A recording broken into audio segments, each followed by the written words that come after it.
Good morning class. Radhe Radhe. उम्मीद करते हैं सब लोग अच्छे होंगे, अपनी स्टडी अच्छे से कंप्लीट कर रहे होंगे। आज का हमारा टॉपिक होने वाला है MS Excel sort filter.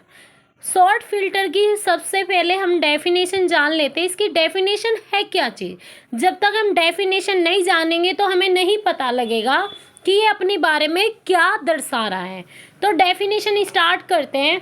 Filter का उपयोग किसी बड़े डाटा में से केवल आवश्यक जानकारी को देखने के लिए किया जाता है।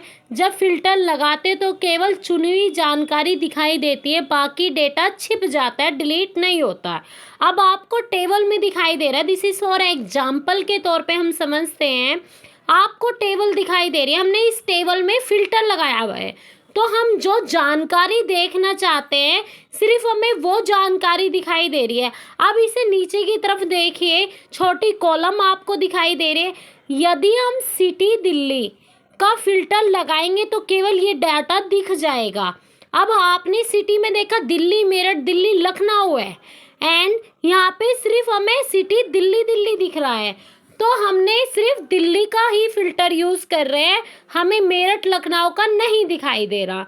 तो हमारा डाटा डिलीट नहीं हुआ, सिर्फ हम दिल्ली देखना चाहते हैं, दिल्ली की हमने कमांड दी है तो हमें सिर्फ दिल्ली दिखाई दे रहा है। ये यूज़ होता है शॉर्ट फिल्टर का।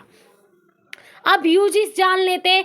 बड़े डेटा में से ज़रूरी जानकारी जल्दी निकालने के लिए, मतलब काफ़ी सारा डाटा है, उस डाटा में से ज़्यादा बड़ी जानकारी निकालने के लिए हम फिल्टर यूज़ करते हैं।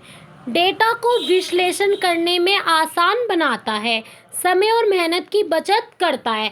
हम स्टेप बाय स्टेप करेंगे कि दिल्ली दिल्ली दिल्ली, तो हमें काफ़ी टाइम लग जाएगा। इसीलिए हम फिल्टर यूज़ करते हैं कि सिर्फ दिल्ली कॉलम देख लें, दिल्ली वाले बच्चों के कितने नंबर आए हैं, इसलिए फ़िल्टर यूज़ हुआ है। फ़िल्टर को कैसे लगाएं?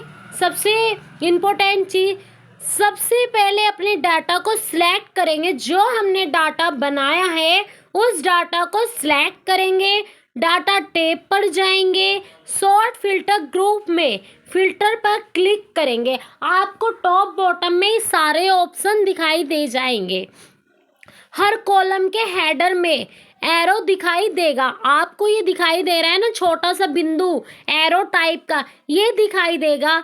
जिस कॉलम से फिल्टर करना है उस एरो पर क्लिक करें, अपनी ज़रूरत के अनुसार वैल्यू चुनें, ओके कर दे। जो भी आपको वैल्यू देखनी है, अगर आपको रवि रवि नाम की कॉलम देखनी है तो सिर्फ उसको चुने, उस पर फिल्टर यूज़ करें, तो आपको उसी नाम के बच्चे दिखाई देंगे। फिल्टर हटाना, अब हमने लगा तो दिया, अब इसको हटाना देखते हैं। फिल्टर हटाने के लिए डेटा टैब फिल्टर पे दोबारा क्लिक करें या क्लियर फिल्टर फ्रॉम चुने, तो हमारा डाटा क्या होगा, हमारा डाटा हट जाएगा जो हमने यूज़ करा था। हमने आपको यूज़ करना सिखाया, डाटा हटाना सिखाया, दोनों चीज़ हमने आज आपको शॉर्ट फिल्टर में क्लियर कर दी है। आज आपकी क्लास है क्लास 9। तो उम्मीद करते हैं आपको नोट्स पेज से बहुत हेल्प मिली होगी। आपको साफ साफ डाटा दिखाई दे रहा है कि थ्योरी में हम कैसे देखते हैं, फिर हम इसे प्रैक्टिकल कैसे करेंगे। तो हमने आज वाइट बोर्ड ना यूज़ करके आपको नोट्स द्वारा समझाया है। आज की क्लास हम यहीं पे समाप्त करते हैं। नेक्स्ट टॉपिक आपका होने वाला है डाटा वैलिडेशन के स्टेप। अब हम डाटा वैलिडेशन के स्टेप जानेंगे। आज हमने शॉर्ट फिल्टर जाना है, तो हम स्टेप बाय स्टेप एक का क्लास लेके चल रहे हैं। एक्सेल वेरी वेरी इंपॉर्टेंट है आपका, ठीक है जी। तो आज की क्लास हम यहीं पे समाप्त करते हैं। नमस्ते, राधे राधे।